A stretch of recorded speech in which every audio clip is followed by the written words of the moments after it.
In this video, we're going to talk real quick about how to post transactions from a purchases journal. This will help you with Chapter 9.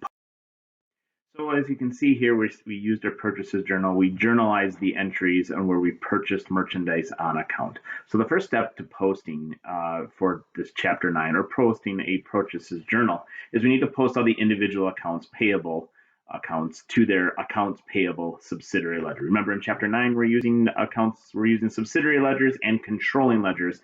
Both must get posted to accordingly. So first, it's a similar process to previous chapters, right? We take the first transaction, we say, okay, this is the Henson Audio. We're going to say the date, which is the 2nd. It came from Purchases Journal, page 9. So in the past, we used 9, but now we need to use a letter to abbreviate with it. So P9, because that came from Purchases Journal, page 9. You'll see here that this 980 that we're about to post represents an accounts payable credit to Henson Audio. If we were to write it out the old way, it would be accounts payable / Henson Audio. But we don't, because we use this purchases journal, because the special amount column does that to us. So with that being said, that 980 is a credit.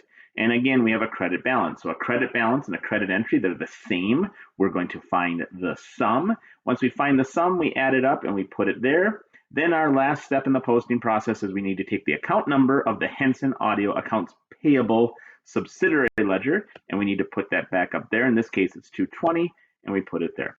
Then repeat that process for Peterson Electronics, Atlanta Systems, Lester Corporation, and Masonville Music. For sake of time, I am skipping that process right now.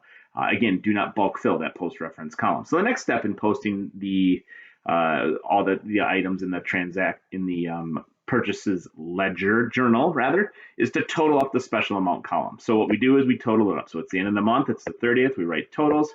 We then add it up, ring it up. So we add up that whole column, we get 11,845. This is the amount that we are actually going to be posting to two separate spots. Because remember, the special amount column is ultimately two accounts. It's a purchases debit and it's an accounts payable credit. So this will get posted to two things. So I always start with my debit first.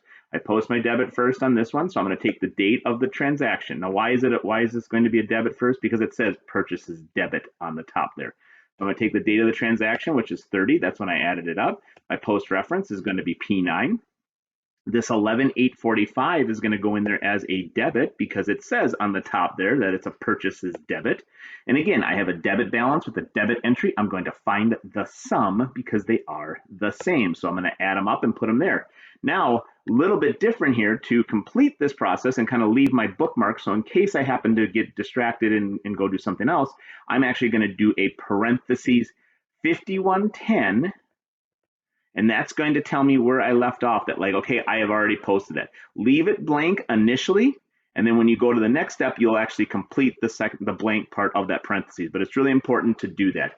And it's in parentheses because if it's not in parentheses, in accounting, that'll be viewed as 5,110, and that is the wrong total. It needs to be in parentheses so we know that it is for posting. And again, there we are sitting with that completed version that we had before. Now what I'm going to do is I have to post that 11,845 for the second time, and that is this time to the accounts payable as a credit.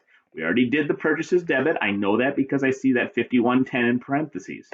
So I take the date of when I totaled it up, which is the 30th. Same process here. I do page 9 on the post reference. I didn't put my animation there, but by the magic of the power, I did the 11,845.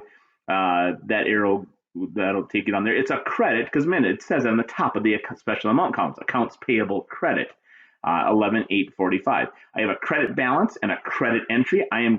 They are the same. I am going to find the sum, and when I find the sum, I'm going to add them up. That $22,266.48 is my new balance.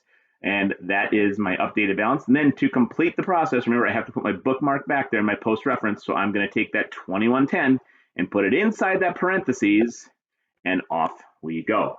That's how you post the items from a purchases journal. Hope this helps, and we'll see you in class.